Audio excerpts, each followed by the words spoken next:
मैं डॉक्टर नदीम सज्जाद राजा हूँ।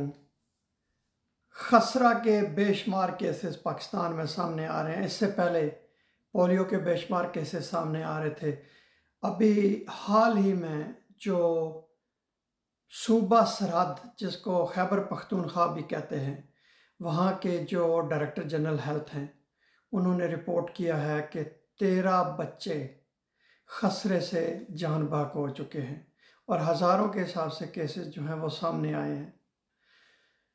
इस बीमारी से बचाव का बेहतरीन हल जो है वो MMR, measles mumps rubella vaccine है।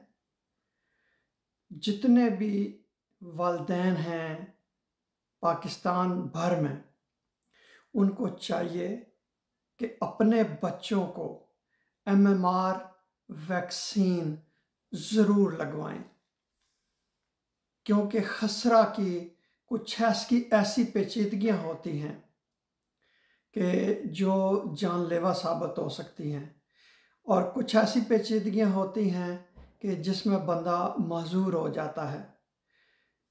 आप अपनी आने वाली नस्लों को MMR वैक्सीन लगवा कर बचाएं। बहुत शुक्रिया।